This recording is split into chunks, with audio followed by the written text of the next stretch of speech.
গল্পের শুরুতে আমরা মা ও মেয়েকে দেখতে পাই, যেখানে মায়ের নাম হলো স্মৃতি এবং মেয়ের নাম হলো লীলা। তারা দুজন কপস ওয়াশার। মূলত যারা মৃত লাশ পরিষ্কার করে তাদেরকে কপস ওয়াশার বলা হয়। বর্তমানে তারা যে নারীর লাশ পরিষ্কার করছিল তার শরীরে ছিল অস্বাভাবিক কিছু ক্ষত। শুধু তাই নয়, তার এক চোখ মারাত্মকভাবে আহত হয়েছিল। এই সময় আশেপাশের পুরো পরিবেশ থমথমে ছিল। হঠাৎ লাশটি এরপর আমরা বেশ কিছুদিন পরের একটি দৃশ্য দেখতে পাই, যেখানে গ্রামে মিসেস ইটার ছেলের মুসলমানের অনুষ্ঠান হচ্ছিল। এখানে আমরা মিসেস ইটাকে দেখি, যাকে দেখে মনে হচ্ছিল সে যেন কিছুটা অস্বস্তি বোধ করছে। আর এখানে আমরা জানতে পারি সিটি ইদার বান্ধবী। এখানে আমরা ইদার আরো বান্ধবীদের দেখতে পাই, যাদের নাম হলো টেডি, টুটি ও অ্যানা। মূলত এই পাঁচজনই অনেক ঘনিষ্ঠ বন্ধু।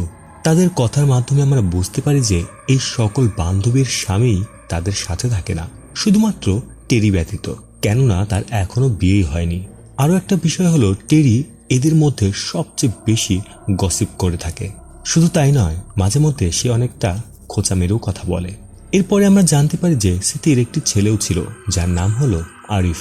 সে ফুল টাইম কোনো জব করে না, কিন্তু বিভিন্ন মানুষের বাড়িতে টুকিটাকি কাজ করে তার পকেট খরচ চলে যায়। এখানে আরিফ রিকা নামের এক বান্ধবীর সাথে প্রায়ই গল্প করে। একদিন রাতে সিটি নামাজ পড়ছিল। পুরো বাড়িতে সে একা ছিল। নামাজ পড়ার সময় সে অনুভব করে তার পেছনে কিছু একটা আছে। সে ভয় পেল, নামাজ থামায় না। নামাজ শেষ হতেই তার কাঁধে কিছু একটা হাত রাখে। মাথা ঘুরিয়ে দেখে সেটি ছিল তার মেয়ে লীলা। এখানে একটি সমস্যা হলো, লীলা মেকআপ আর্টিস্ট হতে চাইতো, কিন্তু সিটি চাইতো তার মেয়েও যেন তার মতো লাশ পরিষ্কার করার কাজটি করে, কেননা তারা বংশগতভাবে এই কাজটি করে আসছে। এই বিষয়টির জন্য লীলা খুব একটা খুশি ছিল না। যেহেতু তার হাতে কোনো উপায় নেই, তাই সে বাধ্য হয়ে এই কাজটি করে। কিছুক্ষণ পরে গ্রামে একটি অ্যানাউন্সমেন্ট হয় যে মিসেস ইডা এখন আর বেঁচে নেই। এটা শোনা মাত্রই সিটি যত দ্রুত সম্ভব ইডার বাড়িতে যায়, কিন্তু সেখানে গিয়ে তার প্রতিটা লোম দাঁড়িয়ে যায়, কেননা ইডা যেভাবে মারা গিয়েছিল সেটা মোটেও স্বাভাবিক দেখাচ্ছিল না। সে এক ভয়ঙ্কর কুৎসিতভাবে মরে লাশ হয়ে সেখানেই পড়ে আছে। আশেপাশের কেউ বুঝতেই পারছিল না যে এটা কিভাবে স্বাভাবিক মৃত্যু হতে পারে। সিটি এখানে শরীরটা পরিষ্কার করার কাজে এসেছিল, কিন্তু তাকে দেখে মনে হচ্ছিল এই বিষয়টির রহস্য সে হয়তো কিছুটা জানে। অন্যদিকে লীলা বাড়িতে একা ছিল। হঠাৎ করে ঘরের ছাদের মাঝখানে কিছুটা অংশ ভেঙে যায়, যার ফলে ঘরের ভেতরে পানি ঢুকছিল। বৃষ্টির মধ্যে উপায় না পেয়ে সে ঘরটি ঠিক করার চেষ্টা করছিল। এরই মধ্যে সিটি বাড়িতে ফিরে আসে, কিন্তু তাকে দেখে মনে হচ্ছিল সে কিছুটা অসুস্থ। এরপরে বাড়িতে পৌঁছে কিছুটা বিশ্রাম নেওয়ার পরে সিটি ইরার রক্তমাখা জামাগুলো পুড়িয়ে ফেলে, আর সে লীলাকে বলে মৃত ব্যক্তির সবকিছু পুড়িয়ে ফেলা উচিত। ভুলেও কোনো কিছু রাখা একদমই ঠিক হবে না। লীলা তেমন কিছুই বোঝে না, তবুও সে বাকি জিনিসগুলো পোড়াতে থাকে। এরই মাঝে সে একটি পুরনো ছবি খুঁজে পায়, যেখানে তার মাও ছিল। এমন সময় সিটি যখন আয়নার পাশ দিয়ে যাচ্ছিল, হঠাৎ করে আয়নাতে দেখে একটি শয়তান সেখানে দাঁড়িয়ে আছে। এমন পরিবেশ দেখে সিটি ভয় পেল, লীলাকে কিছুই বুঝতে দেয় না। সেই রাতে সিটি তার মেয়ে লীলার সাথে ঘুমিয়ে পড়ে। ঘরটি ছিল অন্ধকার। ঠিক তখনই আমরা একটি ছায়াকে সেই ঘরে প্রবেশ করতে দেখি, যার আভাস সিটি থেকে বুঝতে পেরেছিল। এমন সময় সে চোখ খুলতেই দেখে সেই শয়তানকে। সিটি কিছু করার আগেই শয়তানটি তার উপরে হামলা করে, তাকে অস্বাভাবিকভাবে কষ্ট দিতে থাকে। এদিকে লীলা ঘুমিয়েছিল। যখন সে চোখ খুলে দেখে তার মা মৃত লাশের মতো পাশে পড়ে আছে, অর্থাৎ সিটি মারা গেছে। তাদের মা মারা যাওয়ার কারণে আরিফ ও লীলা অনেক কষ্ট পায়। রিচুয়ালের হিসাব অনুযায়ী সিটির বডি ওয়াশ শুধুমাত্র লীলাই করতে পারবে, কেননা পুরো গ্রামে শুধুমাত্র লীলাই আছে এমন যে লাশগুলো পরিষ্কার করে থাকে। এখন লাশ ধোয়ার ঘরে লীলা একা। কিছুটা ভয় পেলেও সে একাই নিজের মায়ের লাশটি পরিষ্কার করতে শুরু করে। কিন্তু অবাক করা বিষয় হলো, কিছুক্ষণ পরপরই তার মায়ের চোখ খুলে যাচ্ছিল। সে ভয়ে থরথর করে কাঁপতে কাঁপতে দোয়া পাঠ করে চোখগুলো বন্ধ করে দেয়, আর সৃষ্টিকর্তার কাছে দোয়া করতে থাকে তার মায়ের আত্মা যেন শান্তি পায়। এমন সময় সে অনুভব করে তার মায়ের আত্মা তাকে নির্দেশ দিচ্ছিল কিভাবে কাজগুলো করতে হয়। এরই মাঝে সে লক্ষ্য করে যে তার মায়ের মুখের মধ্যে এক ধরনের কাঁটা জাতীয় তার রয়েছে, যেটা মোটেও স্বাভাবিক নয়। এরপরে আমরা দেখি যে লীলা স্মৃতির বলা নিয়মগুলো মেনে নিতে বেশ অসুবিধা হচ্ছিল, আর তাই আমরা দেখি যে তার মায়ের ব্যবহৃত সেই বেডশিট ও বালিশ সে এখনো পোড়ায়নি, যেগুলো ছিল রক্তমাখা। অন্যদিকে আরিফ বিষয়গুলো স্বাভাবিক করে নিচ্ছিল, আর তাই সে রিকার ঘরের ছাদ মেরামত করতে যায়। অন্যদিকে টেডি, টুটি ও অ্যানা নোটিশ করে যে লীলা রক্তমাখা বেডশিটের উপরেই ঘুমোচ্ছিল, আর তাই তারা এই বিষয়গুলো নিয়ে গসিপ করতে থাকে। টেডি তাদেরকে বলে যে ইডা ও সিটির মৃত্যু কোনো এক অভিশাপের কারণে হয়েছে। এমনটা বলতে বলতে কিছু একটা সাথে লেগে তার হাত কিছুটা কেটে যায়। এরই মধ্যে আমরা লক্ষ্য করি যে সেখানে একটি পুরনো ছবি ছিল, যে ছবিটি ছিল এই বান্ধবীদের, আর সেখানে এই বান্ধবীগুলি ছাড়াও আরো একজনের ছবি ছিল। সেই রাতে দোয়া মাহফিলের সময় লীলা দেখতে পায় তার মা ও ইডার আত্মা। শুধু তাই নয়, সেখানে অ্যানার আত্মাও ছিল। কিন্তু অবাক করার বিষয় হলো, জীবন্ত অ্যানা তো তার পাশে বসেই দোয়া পাঠ করছিল। তাহলে এই আত্মাটি কার? বাড়ি ফেরার পরেও লীলা অনুভব করে অস্বাভাবিক কিছু একটা তার আশেপাশে আছে। হঠাৎ করে তার পায়ের নিচে ঠিক একই রকমের কাটার মতো তার বিঁধে যায়। একই সময়ে অ্যানাকে আমরা তার ছেলে ভূমির সাথে দেখি। এমন সময় অ্যানা লক্ষ্য করে তার আলমারির দরজা খুলে যাচ্ছে। আলমারিটি বন্ধ করার জন্য সে তার কাছে যেতেই এক শয়তান হাত তাকে ভিতরে টেনে নেয়। বাঁচার জন্য সে ছটফট করছিল। শব্দ শুনে ভূমি এসে কিছু করার আগে অ্যানা সেখানে ছটফট করতে করতে মারা যায়। এখন দেখা যাচ্ছে যে এই গ্রামে একের পর এক 3টি মৃত্যু ঘটেছে, যে 3জনই খুব ভালো বন্ধু ছিল। তো স্বাভাবিক বিষয়, পুলিশ এখানে আসবেই। এজন্য পুলিশম্যান রাজাত এই লাশের অটোপসি করতে যাচ্ছিল, কিন্তু ভূমি তার মায়ের অটোপসি করাতে চায় না, শুধুমাত্র লীলার মাধ্যমে বডি ওয়াশ করে তাকে দাফন করাবে। ওদিকে লীলা তার বিছানায় ঘুমিয়েছিল। এমন সময় সে শুনতে পায় হেল্প মি। সে লক্ষ্য করে অ্যানা তার কাছে সাহায্য চাচ্ছে। এখানে লীলা কি করবে কিছুই বুঝতে পারছে না। অন্যদিকে আরিফের অনুরোধে লীলা অ্যানার শরীর পরিষ্কার করতে যায়। এবারও লীলা একাই লাশ পরিষ্কার করতে থাকে, কেননা এই গ্রামে তাকে সাহায্য করার মতো কেউ ছিল না। হঠাৎ লাশটি উঠে বসে পড়ায় লীলা প্রচন্ড ভয় পেয়ে যায়। মনে হচ্ছিল লাশটি পেটের দিকে কিছু একটা দেখাচ্ছে। লীলা পুনরায় সেখানে লক্ষ্য করে দেখে পেটে সে একই ধরনের কাঁটাযুক্ত তার বিধে আছে। অ্যানার লাশও তার মায়ের মতোই প্রতিনিয়ত চোখ খুলে যাচ্ছিল। অবশেষে লাশটি হেল্প মি বলে শান্ত হয়ে যায়। এতক্ষণে লীলা বুঝে গেছে যে এই মৃত্যুর ভেতরে কোনো যোগসূত্র তো অবশ্যই আছে। এজন্য সে পরের দিন ভূমির সাথে দেখা করতে যায়। ভূমি বলছিল তার মা মারা যাওয়ার আগে বারবার নূর নাম নিচ্ছিল। এখানে ভূমি লীলাকে একটি পুরনো ছবি দেখায়, যেখানে তার মায়ের বন্ধুদের একটি ছবি ছিল, সেখানে নূরও ছিল। ভূমি মনে করে হয়তো এই মৃত্যুর রহস্য অবশ্যই নূরের সাথে জড়িত, যদিও নূর এখন আর বেঁচে নেই। ওই রাতে লীলা একাই ইডার কবর পুড়ে ফেলে। পুরো কবরস্থানে সে একাই লাশ পুনরায় তোলার চেষ্টা করছিল। কবরটি খোঁড়া হয়ে গেলে সে খুঁজতে থাকে এমন কিছু একটা। কিছুক্ষণের মধ্যেই সে ইডার লাশেও একই রকমের কাঁটাযুক্ত তার পায়। এরই মধ্যে সে লক্ষ্য করে অনেকগুলো লাশ তাকে ঘিরে ধরে আছে। এজন্য সে হন্তদন্ত হয়ে লাশটি দাফন করে যত দ্রুত সম্ভব সেখান থেকে পালিয়ে যায়। পরের দিন সকালে পুরো গ্রামে ছড়িয়ে পড়ে যে ইডার লাশ কেউ একজন তুলেছিল। এদিকে লীলা মোটেও থেমে যাচ্ছিল না। সে ইডার বাড়িতে গিয়ে বিভিন্ন জিনিসপত্রের ভিতরে নূরের আরো বেশ কিছু ছবি খুঁজে বের করার চেষ্টা করছিল। এমন সময় সেখানে টুটি চলে আসে। লীলা টুটিকে নূরের ব্যাপারে জিজ্ঞাসা করে। টুটি কিছুটা ভয়ে ভয়ে বলে নূর ছিল একটি ডাইনি। এমন সময় টুটি অস্বস্তি বোধ করতে শুরু করে, আর সে নিজেই তার মুখ চিরে ফেলতে থাকে। এমন ভয়ঙ্কর দৃশ্য দেখে লীলা ভয় পেয়ে যায়। হঠাৎ করে তার সামনে থেকে সবকিছু অদৃশ্য হয়ে যায়। অর্থাৎ লীলার সাথে এতক্ষণ যা ঘটলো তার কোনো কিছুই স্বাভাবিক ছিল না, কেননা জীবিত টুটি তো এই মাত্র লীলার সামনে এলো, যে এসেই লীলাকে সেখান থেকে চলে যেতে বলে। লীলা যখন তার বাড়িতে ফিরে আসে তখন সে দেখে আরিফ সেই যন্ত্রটি খুঁজে বের করেছে যেটা দিয়ে লীলা ইডার কবর খুঁড়েছিল। অর্থাৎ আরিফ বুঝে গেছে লীলাই এই কাজটি করেছে। আরিফ লীলাকে বোঝাতে থাকে তার এর সবকিছু করা ঠিক হচ্ছে না।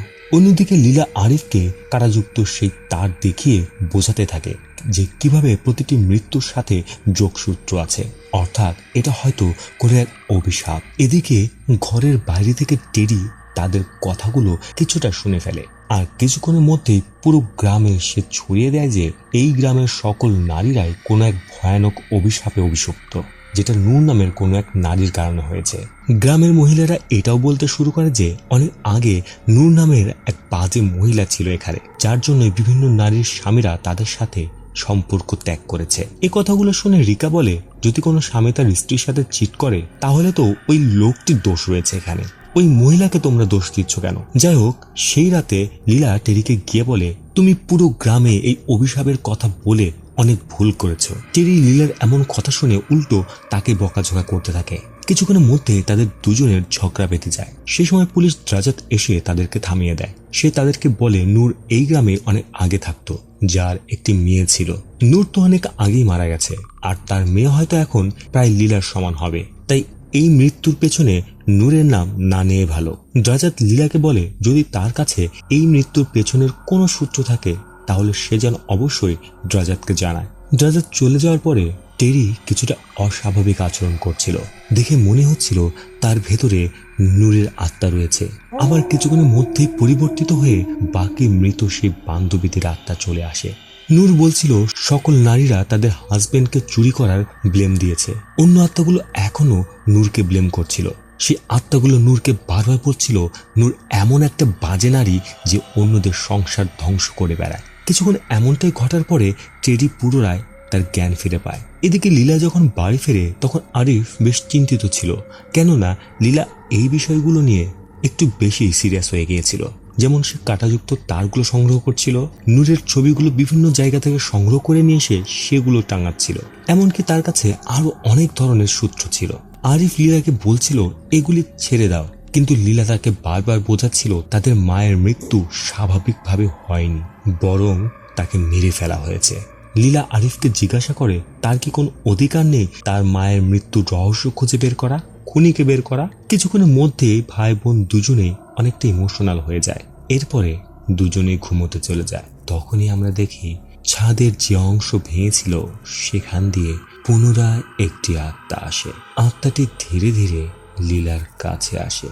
সে ঠিক একই রকম ভাবে লীলাকেও মেরে ফেলে যেমনটা তার মাকে মেরে ফেলেছিল। লীলার মৃত্যুর পরে তার জানাজা সম্পূর্ণ করা হয়, কিন্তু অবাক করার বিষয় হলো কবরের মধ্যে সে জীবিত হয়ে ওঠে।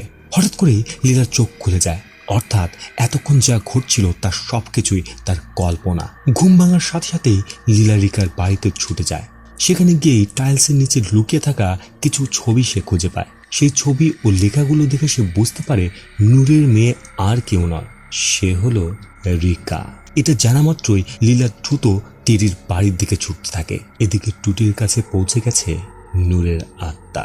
কিছুক্ষণের মধ্যে নূরের আত্মা টুটিকে মেরে ফেলে। এদিকে লীলা টেরির বাড়িতে এসে পৌঁছায়, আর সেখানে সে অনুভব করতে থাকে অনেকগুলো আত্মা, যে আত্মাগুলো আলাদা আলাদা ভাবে তাকে বিভিন্ন কথা বলছিল। সবশেষে সে টুটির আত্মাকেও দেখতে পায়, অর্থাৎ সে বুঝে যায় টুটিও মারা গেছে। এজন্য সে দ্রুত টুটির বাড়িতে গিয়ে পৌঁছায় তার শরীর পরিষ্কার করে দেওয়ার জন্য। এখানেও ঠিক আগের মতোই টুটির লাশ উঠে বসে, আর অস্বাভাবিকভাবে তার মৃত শরীরের ভেতর দিয়েই কাঁটাযুক্ত তার ঘুরতে ঘুরতে মুখ দিয়ে বেরিয়ে আসে, যেটা লীলা বের করে নেয়। আচমকা মৃত সব আত্মা লীলার চতুর্দিকে এসে তাকে বিভিন্ন কথা বলতে থাকে, যার ফলে লীলা ভয়ে অস্থির হয়ে যায়। ধীরে ধীরে লীলা কল্পনা করতে থাকে যে সে কাঁটাযুক্ত তার তাকে মারাত্মকভাবে পেঁচিয়ে ধরেছে, কিন্তু বাস্তবে এমনটা কিছুই হয়নি। এটা শুধুমাত্র তার কল্পনা। সে নিচে পড়ে কষ্টে ছটফট করছিল। এদিকে পুলিশম্যান দ্রাজাত সেখানে চলে এসেছে, কেননা এইবার সে এই লাশের পোস্টমর্টম করেই ছাড়বে। আর যেহেতু টুটির কোনো পরিবার ছিল না, তাই দ্রাজাতের কারো কাছে পারমিশনের প্রয়োজন ছিল না। সে লাশ ধোয়ার ঘরে এসে দেখে লীলা নিচে পড়ে আছে। দ্রাজাত এখানে আসার পরে লীলা তার জ্ঞান ফিরে পায়। জ্ঞান ফিরে পেয়ে সে রিকাকে দোষারোপ করতে থাকে আর বলতে থাকে এটাই হলো নূরের মেয়ে যে সকলকে মেরে ফেলছিল। লীলা সকলের সামনেই রিকাকে ধরে বিভিন্ন কথা জিজ্ঞাসা করছিল। এখানে রিকা তাকে শুধুমাত্র একটা কথাই বলে, এই পাপ শুধুমাত্র তাদের, এর মাঝে তুমি এসো না। এটা বলে সে সেখান থেকে চলে যায়। যাওয়া মাত্র সেখানে থাকা সকল নারীরাই অদ্ভুত অস্বাভাবিকভাবে চিৎকার করতে থাকে। মনে হচ্ছিল সকলকে একসাথে কোনো এক অস্বাভাবিক শক্তি আগলে ধরেছে। এই ঘটনার ঘটার পর থেকেই গ্রামের সকল মহিলারাই ধারণা করছিল এর পেছনে অবশ্যই হয়তো রিকার হাত আছে। এজন্য সকলে হাতে বিভিন্ন ধরনের অস্ত্র নিয়ে রিকাকে মেরে ফেলার জন্য বেরিয়ে আসে। তারা সকলে রিকাকে ভয়ঙ্করভাবে বাইরে থেকে আঁচড়ে বের করে নিয়ে এসে হাতের কাছে যা ছিল তাই দিয়ে তাকে মারতে শুরু করে। এই ঘটনার মাঝে আমরা নূরের ঘটনাগুলো জানতে পারি। নূর মূলত ইডা, সিডি, টেডি এদেরই বান্ধবী ছিল এবং নূর একজন সিঙ্গেল মাদার ছিল। এমন সময় নূরের সম্পর্ক হয়তো তাদের বান্ধবীর স্বামীদের সাথে হয়ে গিয়েছিল, যার কারণে স্বামীগুলো তাদের স্ত্রীদের ছেড়ে দিয়েছিল। সাধারণত সেই লোকদেরকে দোষ দেওয়া উচিত যারা তাদের স্ত্রীর সাথে বিশ্বাসঘাতকতা করেছে, কিন্তু এখানে সকলে নূরকে দোষারোপ করছিল যে এই শয়তান নারী তাদের স্বামীকে চুরি করে সংসার ধ্বংস করেছে। এরপর আর কি, গ্রামের সকল নারীরা নূরকে টেনে হিচড়ে বের করে নিয়ে এসে মারাত্মকভাবে আহত করে, আর তার পুরো শরীর কাঁটাযুক্ত তার দিয়ে পেঁচিয়ে দেওয়া হয়েছিল, যার ফলে তার চোখ, পেট ও পায়ে সেই কাঁটাযুক্ত তার বিঁধে গিয়েছিল। এই নৃশংস হত্যার সামনের দিকে ছিল ইডা ও তার বান্ধবীরা, যেখানে তারা মারাত্মকভাবে আহত করে নূরকে মেরে ফেলেছিল। এখন নূরের আত্মা তার প্রতিশোধ নিচ্ছিল ঠিক একইভাবে যেভাবে তাকে মেরে ফেলা হয়েছিল। রিকা, যে নূরের মেয়ে ছিল, তার হয়তো এই খুনগুলোর সাথে কোনো সম্পর্কই ছিল না, কিন্তু রিকা সবকিছুই হয়তো জানতো, কেননা তার চোখের সামনেই তো মাকে নির্মমভাবে মেরে ফেলা হয়েছিল। এখন বর্তমানে ঘটনা ঘটেছিল এমন যে লীলার কারণে গ্রামের সকল মেয়েরা ঠিক একই কাজ করছিল রিকাকে আঘাত করতে এসে। তারা রিকাকে এটা বলে আঘাত করার চেষ্টা করছিল যে রিকায় গ্রামের সকল মেয়েদেরকে মেরে ফেলছে। রিকা সকলকে এটাই বলছিল যে তোমরা ইতিমধ্যে আমার মাকে দোষারোপ করে তাকে নির্মমভাবে মেরে ফেলেছো, এখন ঠিক একই রকম ভাবে আমাকেও মেরে ফেলতে চাইছো। কিন্তু গ্রামের মেয়েরা তার কোনো কথাই শুনছিল না। তারা ঠিক একইভাবে হাতের কাছে যা ছিল তাই দিয়ে রিকাকে আঘাত করতে শুরু করে, আর লীলা স্তব্ধ হয়ে পেছনে দাঁড়িয়ে এই সব কিছু দেখছিল। তখনই সে অনুভব করে তার মায়ের আত্মা তাকে বলছে এই সব কিছু থামিয়ে দাও, কেননা এটা মোটেও ঠিক নয়। অবশেষে লীলা অনুভব করে যে রিকাকে মেরে ফেললেও এই পাপের অভিশাপ মোটেও থামার নয়। এজন্য সে রিকাকে বাঁচার জন্য ঝাঁপিয়ে পড়ে, কিন্তু মহিলাগুলোর মাথায় যেন রক্ত উঠে গেছে, তারা যেন আজকে রক্তের বন্যা বয়েই ছাড়বে। এখানে আরিফ চলে এসে তাদেরকে বাঁচানোর জন্য ঝাঁপিয়ে পড়ে, যার ফলে তার মাথায় মারাত্মকভাবে আঘাত লাগে। এমন সময় সকল নারীরা এটা বুঝতে পারে যে তারা হয়তো ভুল করছে, কিন্তু এতক্ষণে অনেক দেরি হয়ে গেছে, কেননা মাথায় আঘাত লাগার কারণে হয়তো আরিফ মারা গিয়েছে। শুধু আরিফ নয়, হয়তো রিকাও আর বেঁচে নেই। লীলা এখানে বসে বসে তার ভাইয়ের লাশকে দেখে কষ্টে চিৎকার করছিল, কান্না করছিল, আর এদিকে স্বার্থপর মহিলাগুলো চুপচাপ সেখান থেকে চলে যায়। এরপরে আমরা লীলাকে দেখি যে মিস মুরমিন নামক এক মহিলার শরীর পরিষ্কার করছিল। এই কাজ করার সময় এই লাশের শরীরের ভেতর থেকে লীলা একটি পিন খুঁজে পায়। এখন এই পিনটি সে কেন খুঁজে পেল? গল্পটি কেমন লাগলো তা অবশ্যই কমেন্টে লিখে জানাবেন, আর এমন আরও গল্প শুনতে চাইলে চ্যানেলটি সাবস্ক্রাইব করে রাখবেন।